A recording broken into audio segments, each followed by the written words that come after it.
way too, take or leave. But I think it works, Hayden. I understand the feeling of like, oh my God, I just want to get the scene out. This is the best version of this you've ever had. Before, what didn't work potentially with it was just The a illogic couple of walks all of it. into a graveyard. Yeah, it didn't seem. I didn't know why it was happening, kind of thing. Hmm. But that to me would work. Food for thought. The other one, ghoulish end, and stop me if you want to talk about any other part of chapter two. Nope, that's it. If I can just get rid of the wrinkles. Yeah, I'm saving them until we can get into 5 parts because I find that's generally the average amount before Mm-hmm. people produce on Royal Road. I mean, some Yeah, people don't, but those people tend to produce like 1 chapter a week or multiple right. chapters a week. This is great. I love the opening here. This is a suggestion. You can take or leave it. We should split up and cover more ground, Watkins stated. Julius stared at Watkins like he was crazy. Nothing wrong with that. You can absolutely keep that in. To me, I'm always more interested in a kind of a show don't tell approach. So his words make it clear that that's how he feels, and it's always that could be more interesting than having him look at him while he was as if he was crazy. But that works too. No problem there. I think that works. This is just a suggestion. She running shot out of the graveyard like the devil was chasing after her. Um, you might want to find describe her state rather than sort of describing what is almost literally happening. She is running out of the graveyard like the devil is chasing after her.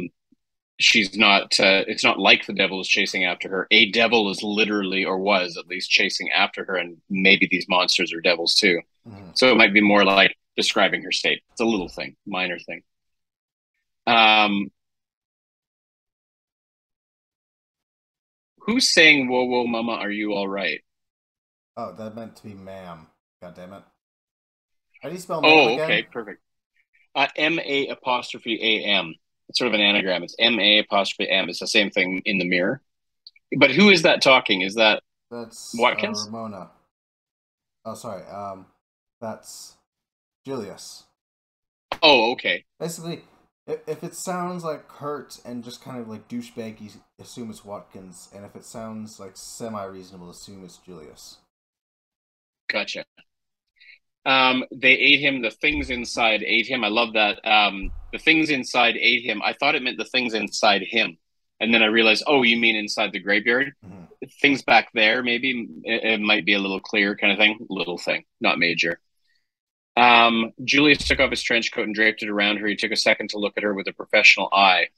A ghoul's mouth carried, and then so when, I love this description, but I wasn't sure what it was referring to. I didn't know if it was the girl, if it was the potential things chasing her. Is he, when he looks at her with a professional eye, you might just want to clarify why. Why is he looking at her with a professional eye? And because we don't really know anything about him that much, except the little bit we got in the previous chapter, or even why they're here, I think it's sort of, you sort of allude to that here. Hang on. Who else are going with this? Come on around. No, you know what? That works. I think that works. I I was just might, looking for a little more. I might have him just explain it to Watkins. Would that work out better? Maybe, yeah. He took a second look at her with a professional eye, unsure, not completely sure if the person in front of her was human or something along the line that clarifies. Because she's just said the things inside ate him, and he looks in her eye. I wasn't sure, is he looking in her eye because he thinks she might be a ghoul, or because he thinks No, that what she no, just he's told him about checking the her over for things. injuries, particularly bite marks, Oh, okay. because ghouls Then I would. carry a necrotizing, not disease in their mouths. So if they bite you, your skin's gonna start rotting. So you might want to do. You might, potentially, you might want to go like. Um, he took a second look at her with a professional eye to see if she'd been bitten, or something, or that's not the best way to say it, but something. Because what I was looking at was sort of because it doesn't actually in that say anything about, because what you've got, a ghoul's mouth carries all that description there, but I'm not sure what you're connecting it to. So at no point that I can read do you say that he's checking to see if she's been, like, say the obvious, that she's been potentially bitten. Um, But otherwise, I love this. This whole description is brilliant. It's classic Hayden. I love it. Love the way this ends, Watkins. If you aren't already dead, I'm going to kill you. That was hilarious. You can also go with Watkins. If you're dead, I am going to kill you. Right? You could do that. You know, either way is funny, kind of thing. Are these symbols the symbols that represent? Those are What random is the what alchemy are the, symbols. I Okay, didn't know how to make a line break, so I just threw in random alchemy symbols. Since Julius is an okay. alchemist. So this is like the passage of time. We're now in the graveyard, Well, it's and switching over to Watkins. Watkins' perspective. And then he Gotcha. goes in there, he kills the ghouls, and then the giant invisible vampire creature like rips him in two. And then sanguinates him. Hang on just a sec. So Uh, Watkins, is he? So he's not brand new. He's done these things before. Watkins. well, I thought he was a. he is a rookie in the sense that he hasn't gone up against the paranormal before, but he has gone into fights before. Okay, so it's not unusual for him to step ahead of Julius and But already begin doing. he's cocky. Mhm. He's overconfident, and so far there's only evidence of ghouls. But unlike Julius, he's not a professional. Julius knows that if there's ghouls, that means that there's rather an outbreak of ghouls, or there's a vampire that's failing to turn people into vampires. Mhm. Watkins doesn't know this, and he doesn't have all of Julius's many pockets full of, he doesn't have the Batman utility belt equivalent, Mhm. and he's basically going in there with a big knife and a gun. So what I might do here is put us inside. My suggestion would be put us inside Watkins' head for a little bit. For a little, this is where I love it when anything I've ever read does this, because we know so little about Watkins. Everything you just said is like, oh man, that would be really cool to find out if I was reading. If the reader could find that out, then like, Watkins walked through the cemetery with his gun in his hands. You know, he'd, you know, he'd done stakeouts a million times before. He'd tracked down killers 100 times before, and he thought this could be simple. But And somehow this was in his different. defense, he did take out the ghouls on his own, Mm-hmm. so it's not totally uncalled for. But the invisible Yeah, vampire that can toss a car at him is more than he can handle. right. Yeah, so I'd love to get inside his head while he's doing this because I see what he's doing, but I don't really know what Hmm. he's thinking, feeling, what's motivating him. So So I would go dig. I think I so would. go a bit into his past about um, ex FBI, done this a million times before. Yeah, I love that.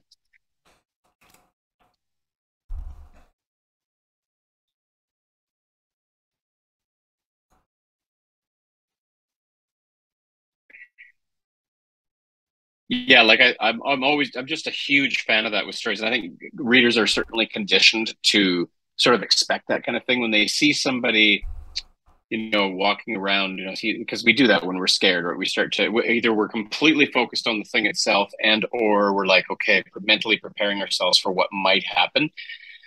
It helps us get to know him a little better, builds a bit of a connection. Plus, it builds suspense. So if he's walking around like this is what scary scenes like this are for. So you don't want to rush it. And like okay, you got some great stuff here. Like right now, Watkins treks to the cemetery, and within 3 sentences, the ghouls are there. So my suggestion would be, oh yeah, give us a couple paragraphs of what and let his mind wander while he's around. He's sort of like maybe he even wanders a bit and he's thinking, wow, I wonder if this is going to be like that time back in Nam. Like suddenly he turns the corner and he sees the ghouls. He's like, holy shit! And when he sees those, when he's six ghouls are in the process, um, and sorry, he has or hasn't worked with ghouls before. Is this his first time with the supernatural, or is because I got the impression in that banana split Yeah, it is his chapter first. that he. It's his first real and it's not his first encounter, but it's his first time being assigned to deal with it. He's here because he was Okay. exposed to the paranormal, but this is his first time he's actually being paid to go out and deal with it. Okay, hang on. I'm just going to go back for a second to Julius. 1 second. Okay, so bear with me. I'm just going to share a different document now. So I've gone back to the first chapter here for a second, and you'll know why in a second.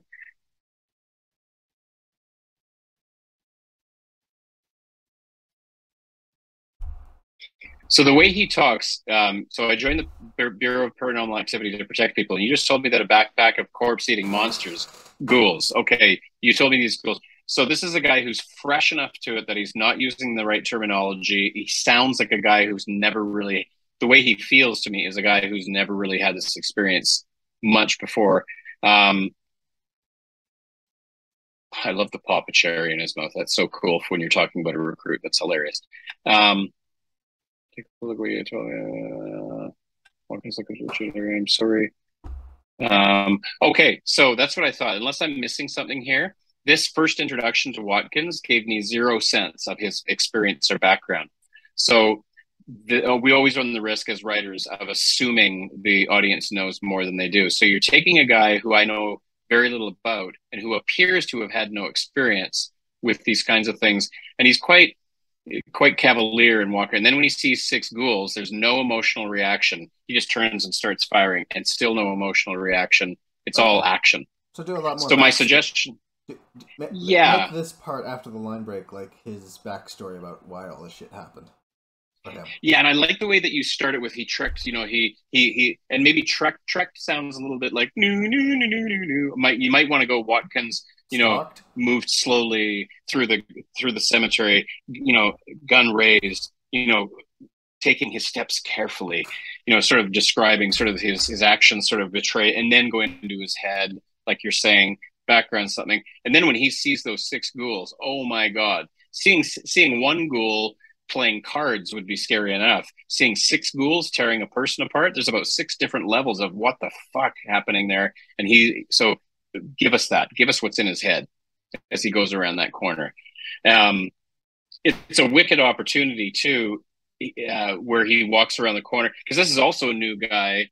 For a new guy who's never done this before, he's not only incredibly capable, and relatively emotionless. He seems to have absolutely no, and you've only gone this far, I know.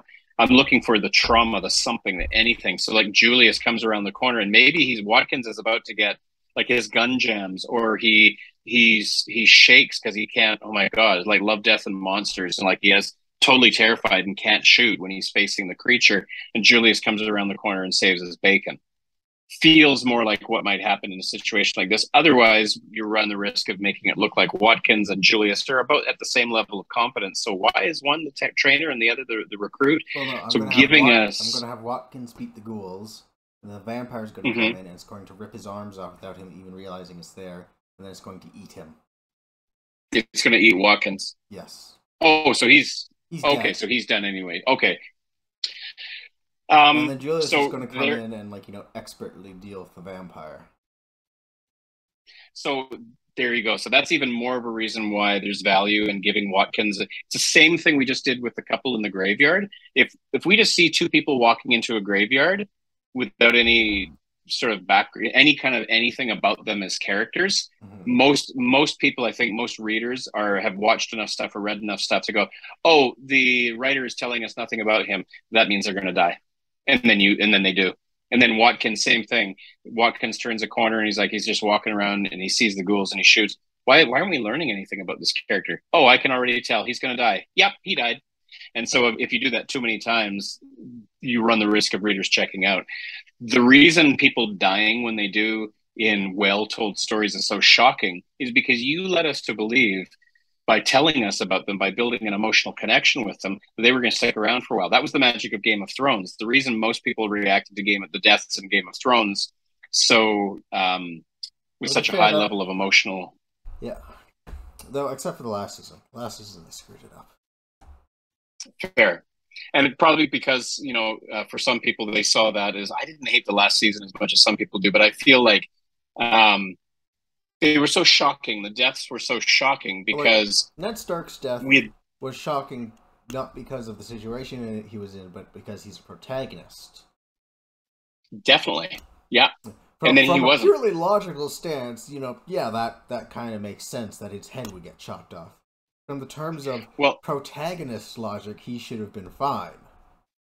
Mm-hmm. And But they did that with that's where yeah, Game and of they Thrones did that really with everybody stretched. by the So end.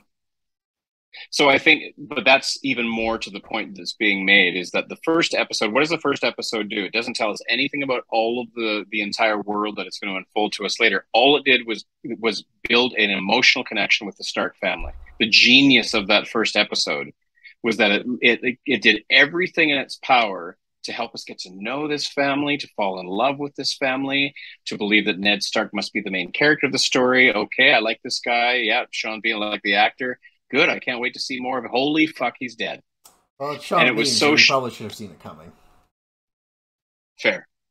But with this story, same thing. If I get next to no information about a character, I just assume they're expendable, and unfortunately, that means I don't invest in them emotionally. I don't really care when they die.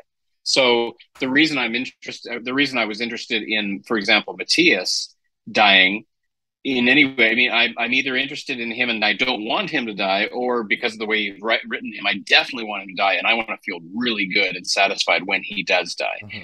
Which means, so that's the work, and that's the challenge because what you've done is you've evolved in your. This is my observation. You've evolved in your writing as a writer to the place where suddenly what you're, and this is not unusual, so don't feel alone.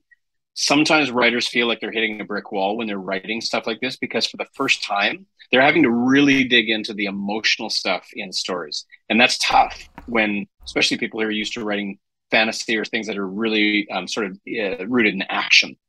Yeah. Oh yeah, I can write a fight scene. Perfect. Can you please write for me the fear that he's feeling and the thing that he's worried about if he dies and things like that? And I said, what? I don't know how to write that shit. And I said, okay, well, good luck then, I guess, because writing isn't just writing action scenes. Writing is knowing how to get into the emotional space of your characters, building connection with the audience, making us like them so that when you kill them, we're like, what the oh my god. And there's a feeling of danger, legit danger, because they're like, oh, so anybody can die in the show. That's what happened with Game of Thrones. That's the Mm-hmm. reason we've watched it for 6 seasons, is because, and I heard it over and over again from people, oh my god, they're killing everybody, like everybody is fair game. Well, who do I hold on to then? Who do I connect with if they're just gonna, are they gonna die? Oh my god, I hope he doesn't die, I hope she doesn't die.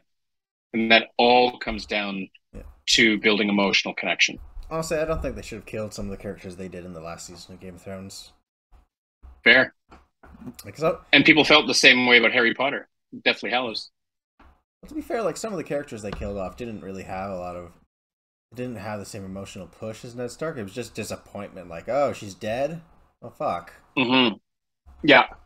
Well, I think they went too far because they started killing everybody. Like they went too far the other way in my mind. Eventually, because if the whole point is to keep the audience in a state of suspense, wondering who's going to die, here's two ways to destroy that. Number one, don't build any emotional connection with characters, so we don't really give a shit when they die, or kill everybody, in which case we just assume everybody's going to die, so we stop building a Well, I mean, connection. if they were with going to people. kill everyone, they should have had like the White Walkers do most of it because that would have been more satisfying. Oh, I would have loved it if the White Walkers had come out on top and ruled the world. That's what I was kind of hoping would happen. Or like That was like sort of the like direction. a Pyrrhic victory where they kill 90% of the population of Westeros, but like then Arya like sneak attacks the boss and it's all over. And Mm-hmm. you were basically starting from scratch again. Nice. What is my keyboard doing? Hang on. Oh, weird. My keyboard was just doing a weird thing. Anyway, that's that feeling that you have of, oh fuck, this chapter again. Mm-hmm. I get it.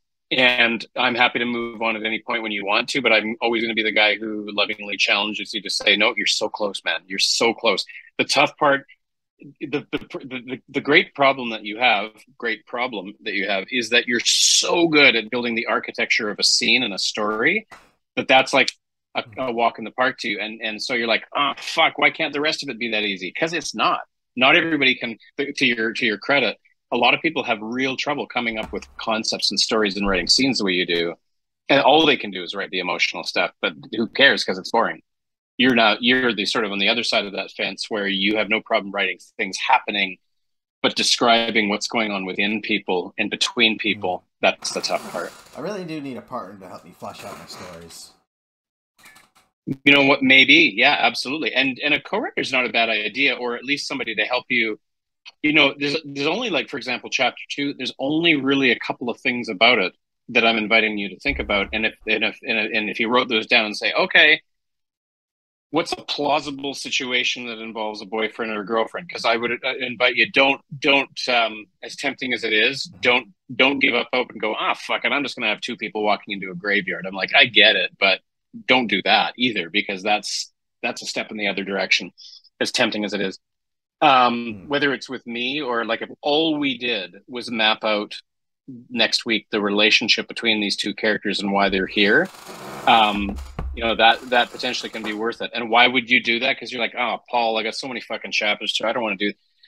Because until you can do that well, every chapter you write in the future will also potentially struggle with that. But if we can dig into one scene, that's often what I'm doing with people, is I'm saying, nope, stop. Let's focus on this one scene and get the emotional stuff working, and let that serve as a blueprint or a template for future scenes where I promise you're going to have the same problem until you get this worked out. It's inevitable. Otherwise, you're going to have hollow scenes that are full of action and no heart and make people go, why should I care? And you don't want to do that, because you've got such a wicked idea here. But don't feel alone. It's every writer. Okay. Yeah. So okay. So just to reconfirm, we're gonna have the boyfriend Matthias, the frustrated boyfriend who goes off on her, and go more in depth into Watkins' backstory during his little segment.